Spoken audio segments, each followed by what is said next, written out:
Hello दोस्तों, मैं रणजीत सेवदा आपका मनन चौधरी क्लासेज में हार्दिक स्वागत करता हूं। तो अब हम जो हमारी बीएससी सेकंड ईयर की जो क्लासें चल रही थी उसमें तो आगे बढ़ते हैं। अगली जो विधि मेथड पढ़ते हैं। पहले मैं आपको एक चीज़ बताना चाहता हूं कि जब आपका पेपर एग्जाम में पेपर आता है तो उसमें जो हमारी यूनिट फर्स्ट है उसमें यदि भी जो है तरीके का क्वेश्चन आता है तो उसमें यह नहीं लिखा जाता है कि ये समघात से अवकल से है या किसी और विधि से है। मेथड नहीं लिखा जाता, उसमें ओनली लिखा हुआ होता है कि हल कीजिए। तो आपको एक चीज ध्यान रखनी है कि हल कीजिए लिखा हुआ है तो वहां पहचान हमें को करनी होती है। और इसी पहचान को लेकर मैं आपको बताने हूँ कि जो सात अवकल समीकरण है वो होमोजीनियस डिफरेंशियल इक्वेशन और समघात समीकरण के समानयन समीकरण sorry equation reduce to a homogeneous equation. तो इस और इसमें क्या अंतर होता है कि दोनों जो तरीके के क्वेश्चनों में क्या अंतर होता है, तो वो यदि मैं आपको बताऊं दोनों समीकरण हुआ करते, लेकिन इसमें जो समघात अवकल समीकरण इसमें वेरिएबल हैं और जो समघात उसमें अचर भी आया करते हैं, जबकि जो समघात समीकरण है अवकल समीकरण है इनमें ओनली चर जो आते हैं, जबकि इसमें अचर भी आते हैं। मैं आपको क्वेश्चन में बताऊंगा आगे, लेकिन यदि मैं आपको बताऊं तो समघात समीकरण के समाधान वाले समीकरण है इनको सोल्व करने के दो मेथड हुआ करते हैं। तो उन दोनों मेथड से वो अलग अलग नहीं है, उनके लिए कंडीशन जारी है कि हमारे पास इस प्रकार का क्वेश्चन आया तो हम उसे इस मेथड से करेंगे, और यदि हमारे पास इस प्रकार का क्वेश्चन आया तो हम उसे इस मेथड से करेंगे। तो चलो पहले उन मेथड के बारे में समझाता हूँ मैं आपको, फिर क्वेश्चन के आगे बढ़ेंगे। अभी यदि उन दोनों स्थितियों की बात की जाए तो मैं आपको इस क्वेश्चन से जो है बताना चाहूँगा कि ये हमारे पास क्वेश्चन दिया हुआ है और इसमें यदि समघात अवकल समीकरण होता तो इसमें प्लस सी है, जो प्लस सी कांस्टेंट मान है वो नहीं होता, जबकि वेरिएबल जो चर मान है वो होते हैं। तो अब इस सी का यदि हमें सॉल्यूशन निकालना है तो हम जो ये सेकंड मेथड है समघात समीकरण के समानयन वाले समीकरण की जो मेथड है उससे सोल्व करेंगे। अब इसमें भी दो मेथड फॉलो होते हैं, दो कंडीशन फॉलो होती है। तो कंडीशन क्या फॉलो होती है, तो स्थिति नंबर यदि फर्स्ट की मैं यदि बात करूं तो हमारे पास स्थिति नंबर फर्स्ट क्या होगी, यदि कंडीशन नंबर फर्स्ट की बात की जाए, कंडीशन नंबर फर्स्ट की बात की जाए तो हमारे पास कंडीशन फर्स्ट होगी जब जो हमारे पास ये लिखा हुआ है, और मैं इसे सोल्व करके आपको बताऊंगा कि क्या यदि क्या हमारे पास हो तो हम कौन कौन सी कंडीशन लगाते हैं। बी बटा बी, ए बटा A does not equals to B बटा बी, और यदि इसे हम सोल्व के करके रूप में लिखें तो इसका क्या होगा कि A B minus B A is does not equals to zero. जो हमारे पास ये समीकरण है, यदि इस क्वेश्चन का जो है संतुष्ट मान, ये क्वेश्चन इस स्थिति को संतुष्ट करती है तो हम ये इसे इस क्वेश्चन से या इस जो मेथड है इससे फॉलो करेंगे, इस कंडीशन से फॉलो करेंगे। यदि नहीं होता है तो जो दूसरी मेथड है उससे फॉलो करेंगे, उस मेथड को फॉलो करके क्वेश्चन को हल करेंगे। तो इसे हम क्या करेंगे, जो चर x और y है उनको नए चरों x और y में बदला जाएगा जो निम्न प्रकार समीकरण से संबंधित होगी। तो यदि अब हमें इनको चेंज करेंगे तो वो नया समीकरण यदि हम बनाएंगे तो वो क्या होगा कि हम जो हमारे पास x चर हैं उनका मान बदल लेंगे, और किन में बदलेंगे वो मैं आपको बता रहा हूँ। ये मेथड वैसे कम ही आता है, ज़्यादा नहीं पूछा जाता, लेकिन फिर भी आपको समझाना जरूरी है। तो अब यहाँ क्या है कि एच और के जो है वो स्वेच्छ चर है और इनका चयन है इस प्रकार किया गया है कि जिसमें दिया गया अवकल समीकरण समघात बन जाए। अब यहाँ जो के और एच है वो एक स्वेच्छ चर माने गए हैं जो से समघात समीकरण बनाते हैं। अब इसे हम यदि आगे सोल्व करेंगे तो हम आगे इसमें क्या सोल्व करेंगे कि जो हमने जो क्वेश्चन माना है, इक्वेशन मानी है, उस इक्वेशन का हम है जो अवकलन करेंगे। तो अब हम यहाँ क्या करते हैं कि जो y वाले टर्म लेते हैं, संबंध नंबर 2 जो हमारे पास है उसको लेते हैं और उसका सॉल्यूशन निकालने की कोशिश करते हैं। तो अब dy बाई dx हो गया is equal to dy plus K upon dx। अब इसे यदि हम आगे सोल्व करेंगे तो ये क्या होगा कि dy बाई dx के तो एक अचर मान है, यदि हम इसका x के सापेक्ष अवकलन करेंगे तो इसका मान तो 0 हो जाएगा। अब इसे हम क्या किस रूप में लिखेंगे, dy upon dx upon dx। अब इसे हम इस रूप में लिख सकते हैं और इसका यदि हम वैसे मान देखा जाए, यदि हम इसका मान देखें तो इसका मान क्या होगा, 1 होगा। कुछ एक बच्चों को समझ में नहीं आता है कि सर ये गायब कैसे हो जाता है, क्या है कि बुक्स में और कुछ एक टीचर क्या डायरेक्ट से बता देते हैं और इस प्रकार लिख देते हैं। तो मैं इसे भी सोल्व करके बताऊंगा कि कैसे संबंध नंबर 1 से हमारे पास ये प्राप्त होता है। कैसे बताऊं यदि मैं आपको, कि कुछ एक बच्चों को समझ में नहीं आ रहा होगा इसलिए मैं बता ही देता हूं। देखो यहाँ मैं समझा रहा हूँ कि हमारे पास संबंध नंबर 1 क्या था कि x equals to X plus H. तो एच तो हमारे पास एक कांस्टेंट मान है, यदि हम इसका x के सापेक्ष अवकलन करेंगे तो dx upon dx equals to dx upon dx plus 0, क्योंकि h का 0 हो जाए इसका मान तो हमारे पास 1 प्राप्त होगा। यदि इसका मान देखा जाए तो 1 और 1 को तो इसका मान भी 1 प्राप्त हुआ और 1 को तो हम गुणा में लिख देंगे। तो 1 का तो वैसे भी किसी भी संख्या में गुणा किया जाए तो कोई ज़्यादा इफेक्ट नहीं पड़ता। तो अब हम इसको यदि आगे की तरफ बढ़ाएं और इसको आगे सोल्व करें तो इसका क्या होगा कि समीकरण जो 1 है हमारा, जो समीकरण नंबर 1 है हमारा, अब समीकरण नंबर 1 में समीकरण 1 का नया रूप बनाएंगे। नया रूप कैसे बनाएंगे कि समीकरण 1 में जो हमारे पास हमने जो ये 2 समीकरण माने इनका मान रखेंगे तो हमारे पास क्या होगा कि dy upon dx is equal to a x plus h plus y plus k और प्लस c। नीचे क्या होगा, इसी प्रकार नीचे होगा x plus h b y plus k plus c। अब इसे यदि हमें जो है थोड़ा अलग फॉर्म में लिखे कि a x plus b y plus a h plus b k plus c।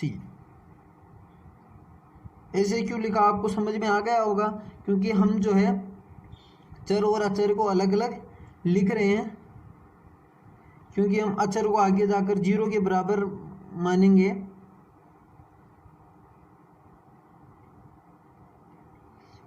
अब हमारे पास यह जो प्राप्त हुआ, अब हम क्या करेंगे, मैंने आपको पहले भी बताया कि हम इसको 0 के बराबर मानेंगे। तो चलो 0 के बराबर मानते हैं। तो अब हम इसको 0 के बराबर मानते हैं, तो 0 के बराबर कैसे मानेंगे, तो चलो मैं आपको बताता हूँ।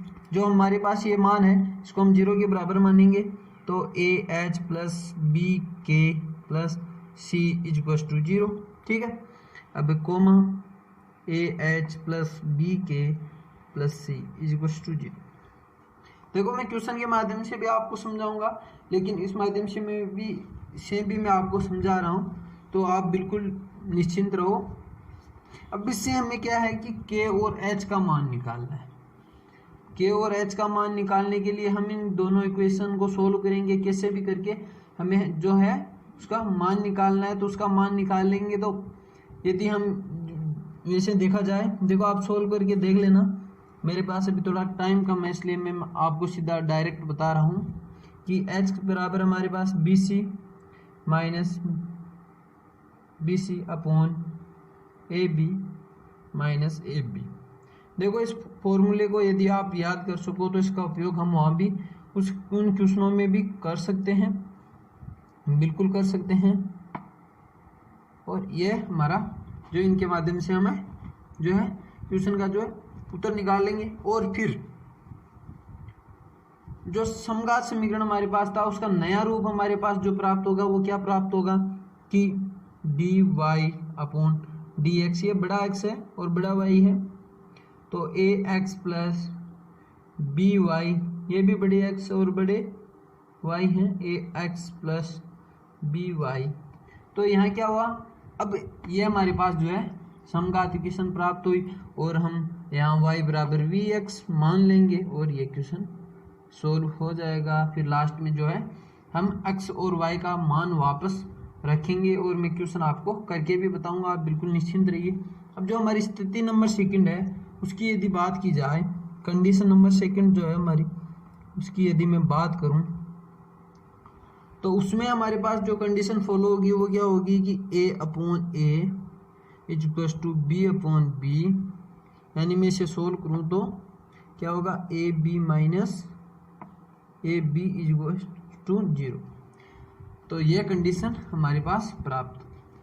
अब ये हमारे पास यदि प्राप्त होती है तो हम इसे अलग तरीके से सोल्व करेंगे, तो वो तरीका क्या होगा कि अब वो हम नीचे करेंगे कि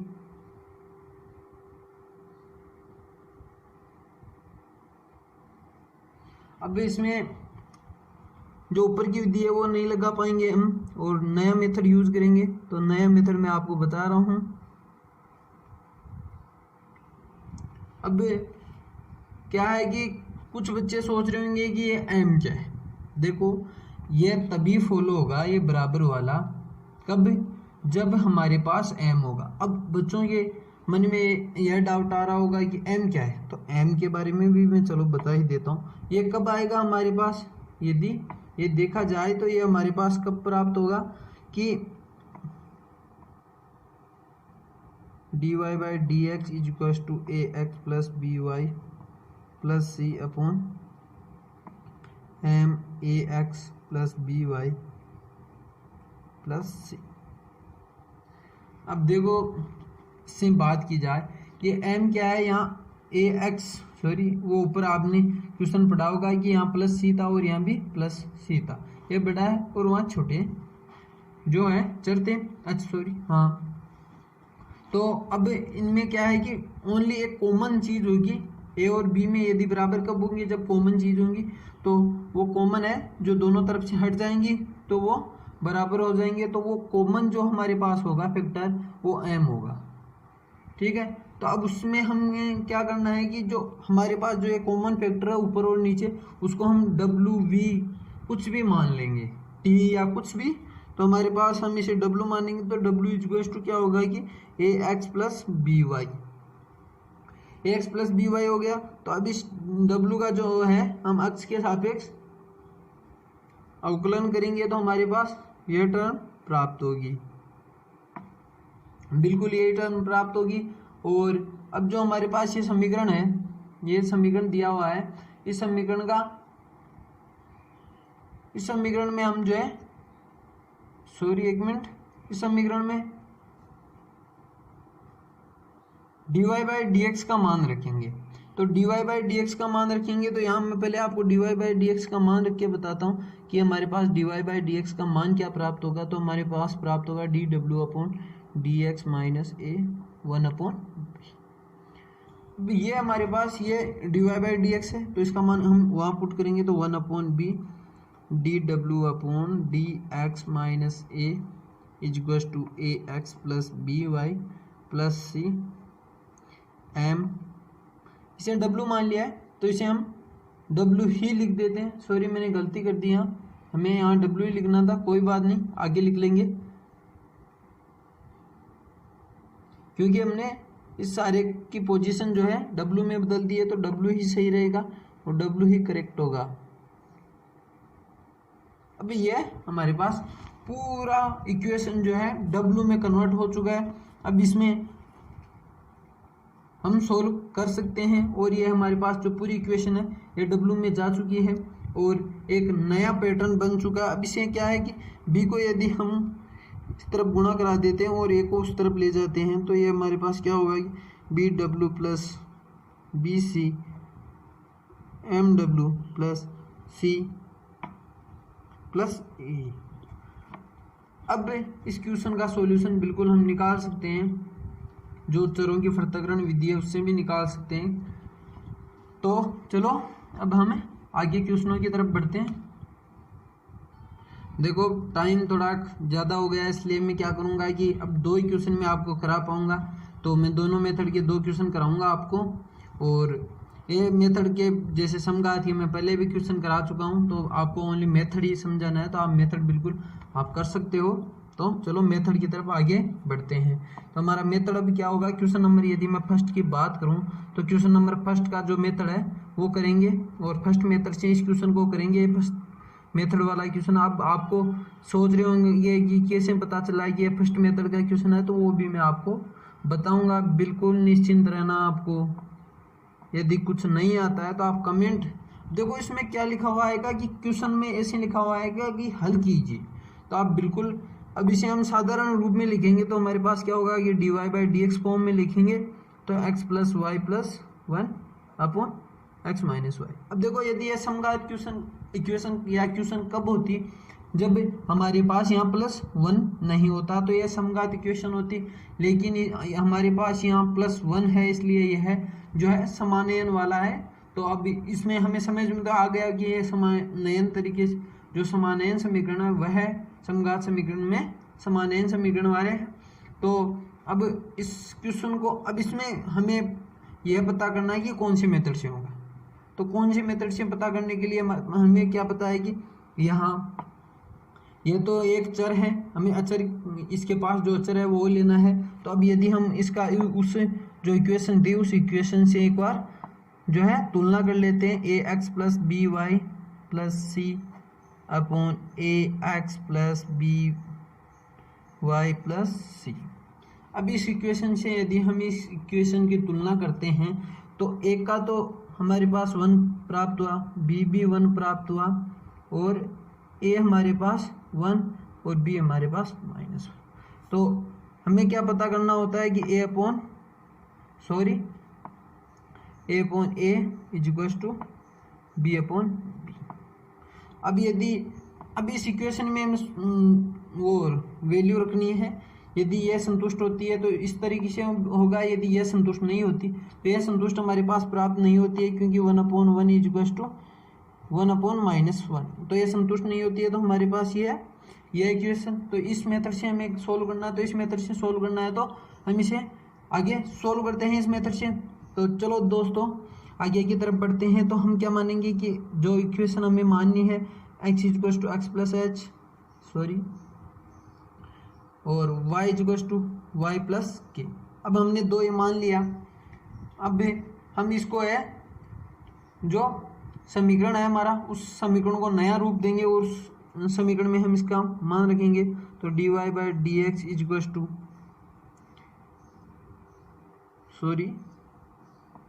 x + h + y + k + 1 upon x + h - y - k।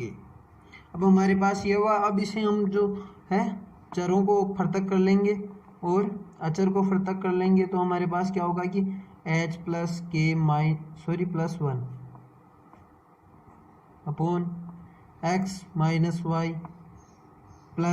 h - k। अब ये हमारे पास क्वेश्चन हुआ। अब जैसा कि मैंने आपको पहले बताया था, अब थोड़ा क्वेश्चन जो बड़ा है तो हम इसको थोड़ा स्पीड से लेंगे, तो आपको वैसे यहीं तक समझाने की चीज़ थी। अब जो हमारे पास अचर मान है उन्हें हम 0 के बराबर लिख लेंगे। h + k + 1 = 0, h - k = 0। तो हमारे पास यहाँ से क्या प्राप्त हो रहा है कि h = k प्राप्त हो रहा है। तो h = k रखेंगे तो हमारे पास क्या होगा कि k + k + 1 = 0, तो 2k = -1, तो k = -1/2। तो k और h जो है दोनों इक्वल है, तो दोनों का मान जो है क्या हुआ, h का भी क्या हुआ h भी जो है -½ हुआ। अब dy/dx जो है उसमें हम इसका मान रखेंगे और सोल्व करेंगे। जो हमारे पास ऊपर इक्वेशन है उसमें इसका मान रखा जाएगा। तो D Y by D X. तो अब इसका मान जो है इक्वेशन में रखेंगे, तो इक्वेशन में यदि इसका मान रखेंगे तो हमारे पास जो मान प्राप्त होगा तो x प्लस वाई तो वैसे ही प्राप्त होगा, और यदि हम h प्लस के और प्लस 1 का यदि मान रखें तो माइनस के हाफ और माइनस का हाफ 1 हो जाएगा, -1 हो जाएगा और प्लस 1 0 हो जाएगा, और नीचे यदि रखेंगे तो माइनस हाफ और प्लस हाफ 0 हो जाएंगे क्योंकि चिन्ह विपरीत है, और x प्लस माइनस वाई। तो अब हमारे पास जो ये मान प्राप्त हुआ, अब इसको यदि हम सोल्व करें आगे तो अब हम इसे यहाँ y बराबर वी एक्स मानेंगे, और अब ये हमारा जो है समघात समीकरण बन गया है, तो y बराबर वी एक्स हम मान लेंगे और इसे आगे सोल्व करेंगे। तो अब मैं थोड़ा आगे स्पीड से इसे बताऊंगा क्योंकि आपको मैं पहले ये समझा चुका हूँ।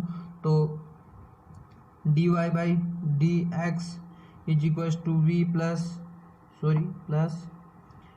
X D V upon D X, V plus X जो हम है वो समीकरण में इसका मान रख रहे हैं, तो हमारे पास 1 प्लस वी 1 माइनस वी प्राप्त हो रहा है। तो X D V upon D X हमारे पास क्या प्राप्त होगा कि 1 प्लस वी 1 माइनस वी क्योंकि पक्षांतरण कर दिया हमने वी का, और X D V upon D X इसे हम सोल्व कर रहे हैं, तो हमारे पास 1 प्लस वी स्क्वायर होगा और एक वी से माइनस वी हो जाएगा और कट जाएगा, और तो 1 plus V square equal to 1 minus V. अब जो चरों का पृथक्करण है उससे हम इसे सोल्व करेंगे, तो इसे चरों के पृथक्करण से यदि हम सोल्व करेंगे तो हमारे पास क्या प्राप्त होगा कि 1 minus V is equal to 1 plus V square D V upon D X is equal to upon X. तो इसका यदि हम जो करेंगे, देखो ये वैसे 1 प्लस वी इसका हम अलग अलग कर लेंगे पहले, तो क्योंकि ऐसे तो ये सोल्व होगा नहीं, तो 1 plus V square D V minus V upon 1 minus V square D V is equal to D X upon X. अब यह एक तरीके से समाकलन हो चुका है, समाकलन के लिए तैयार, और इसका हमें समाकलन करना है, और इसका समाकलन यदि हम करते हैं तो क्या होगा, ये तो 10 में हो जाएगा, तो 10 inverse v equal to minus का half log 1 plus V square. यह है एक, वैसे देखा जाए लॉग में बन जाएगा और ऊपर नीचे 2 गुणा कर लेंगे और ये लॉग चला जाएगा, और x जो है वो भी लॉग में चला जाएगा प्लस c। तो अब हम v बराबर जो है y बराबर v माना, तो v बराबर हमारे पास क्या हो y अपॉन x। अब इसका यदि हम मान रखते हैं तो y प्लस 2, क्योंकि उसका यदि हम मान रखते हैं तो हमारे पास अब y बराबर हमने क्या माना था y प्लस के माना और x प्लस h माना था, का मान माइनस, तो इस तरफ आकर प्लस हो गया, और इसने हमने यहाँ मान रख दिया है, तो हमारे पास यह प्राप्त होगा। तो इसका यदि हम लघुत्तम लेकर इसे सोल्व करेंगे तो हमारे पास जो है ये प्राप्त होगा, x बराबर x प्लस 2 रखा तो 2 प्लस 1/2। ठीक है, तो ये मैंने आपको समझाने के लिए लिखा है, तो कोई ज़्यादा टेंशन वाली बात नहीं है। तो 10 इनवर्स 2y 1 अपॉन 2x। अभी हम जो हमने माना कि y में और फिर हम v में माना, तो फिर वापस हम जो इसे है उसी फॉर्म में लिखेंगे जो जिसमें हमें क्वेश्चन दिया जाता है। तो उसके लिख रहा हूँ मैं, और ऐसे समघात के क्वेश्चन मैंने पहले भी किए, तो ये तो बिल्कुल आगे होंगे, और कोई बच्चा नया आया है वो पीछे जाकर क्लास देखता है। अब जो है इसे थोड़ा सोल्व में लिख लेते हैं, क्योंकि जितना हम ज़्यादा करके आएंगे तो एग्जामिनर जो है नंबर अच्छे देगा, उस काटने का जो नंबर काटने का जो है नहीं पाएगा।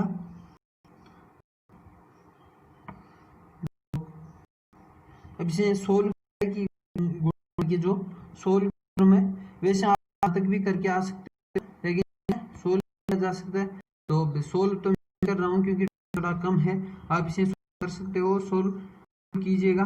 देखो सोल्व करना थोड़ा क्यों जरूरी हो गया है, क्योंकि यहाँ तरफ भी 2x log में x का मान, में x का मान, तो उस x का मान जो है निकालने के लिए जो है ये क्या रहा है, आप कीजिएगा। अब मैं आगे को जो एक दूसरा क्वेश्चन बताता हूँ। अब जो है ये दूसरे मेथड का क्वेश्चन है, तो उस मेथड के क्वेश्चन भी पूछे जाते हैं, तो मैं ये आपको बता रहा हूँ। तो इसे हम dx की फॉर्म में लिखेंगे, तो ये तो आपको बिल्कुल लिखना आता ही होगा, 2x प्लस 3y प्लस, अब जो है हम और अलग अलग लिखेंगे ताकि हमसे, अब मैं कॉमन ले रहा हूँ, तो ये तो अभी को आता ही होगा पक्षांतर पक्षांतर करना। तो यदि नहीं आता है तो अच्छा कमेंट कर दे, तो मैं उसे बता दूंगा, हम ले लेंगे उस पर। अब हमें से इसमें मान देखना कि ये संतुष्ट हो रहा है नहीं हो रहा, तो वैसे भी हमें दिखाई दे रहा है कि कॉमन आ रहा है, तो ये संतुष्ट हो रहा है, हम कॉमन ले, अगर भी देख सकते हैं तो हमारे पास 1/2 कॉमन आ रहा है, तो हमें पता है इसमें 1/2 है, ये इसका मान होगा, और जो है इस मेथड से होगा। तो इस मेथड में हमने माना है कि डब्ल्यू कुछ भी मान लिया जाता है, इस को हमारे पास नीचे कौन होता है तो उसको, तो अब हम डब्ल्यू मान लेते हैं कि 2x प्लस 3y। अब डी डब्ल्यू अपॉन एक्स लाना होता है, तो डब्ल्यू अपॉन डी एक्स, तो 2 plus 3 D Y by D X. अब हमें ओनली वाई बाई डी लेना है, तो D Y by D X की मैं यहाँ मान लिखता हूँ, तो हमारे पास होगा D W upon D X minus 2 upon 3, ये इसका मान प्राप्त, तो ठीक है।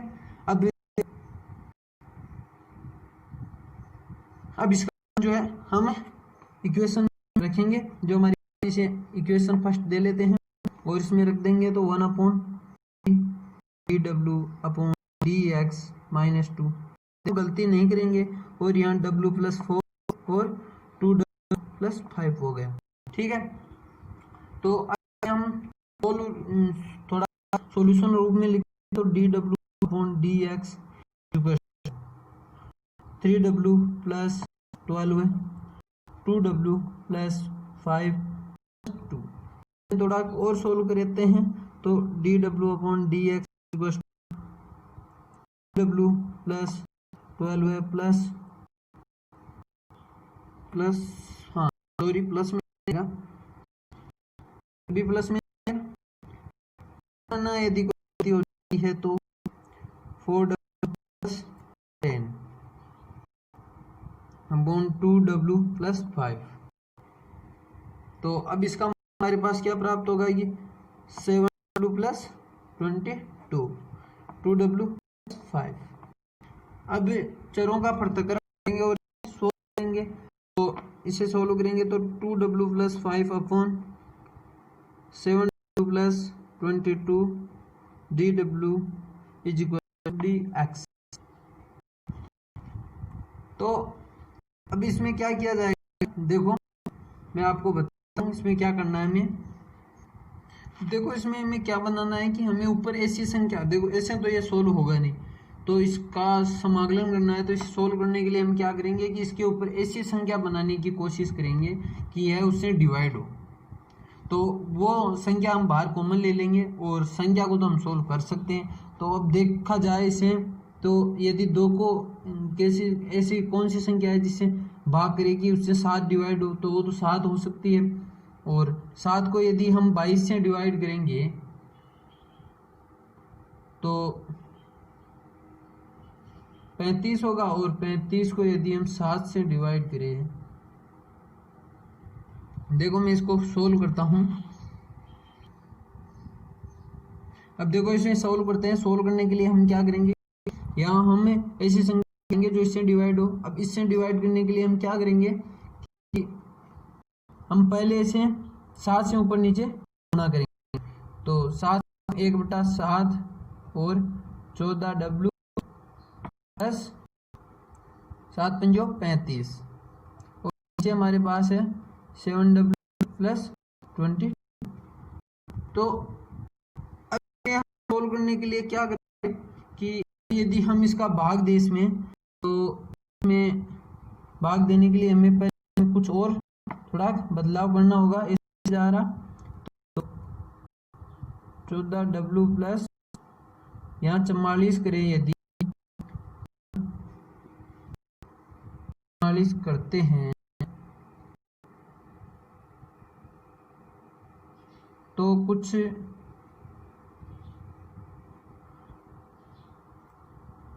35 और 44 9 हो गया, तो minus 9/7W plus 2 dW equals to dx।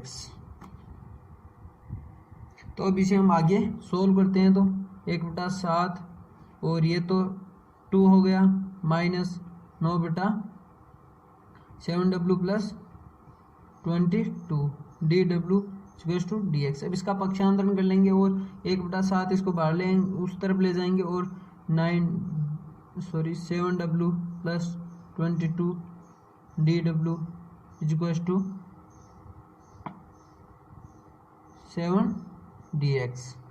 तो अब इसका यदि हम समाकलन करते हैं तो इसका तो 2x हो जाएगा और इसका जो है 7 यदि ऊपर होता तो हम इसे 7 ऊपर लाने के लिए क्या करेंगे कि इसका तो 2dW माइनस 9/7 यदि बाहर ले लेते हैं तो यहाँ होगा 7W प्लस 22 dW और इसे हम लॉग की फॉर्म में लिख सकते हैं। अब ये लॉग की फॉर्म में तो ये हो गया 2W minus 9/7 log 7W plus 22 is equal to 7x plus c। अब ये हमारा जो है सॉल्यूशन हुआ, लेकिन ये टोटल सॉल्यूशन नहीं हुआ। ये हमारा जो है इस जो हमने इक्वेशन बनाई उसका सॉल्यूशन हुआ, हमें जो क्वेश्चन दिया गया है उसका सॉल्यूशन नहीं हुआ। उसका सॉल्यूशन यदि हम लिखते हैं तो उसका सॉल्यूशन क्या है, W बराबर हमने जो माना है वो हमने क्या माना था कि 2x प्लस 3y को हमने W माना था। तो 2x plus 3y minus 9/7 log क्या माना था कि 2x प्लस 3y को माना था, तो 14x plus 21y plus 22 is equal to 7x plus c।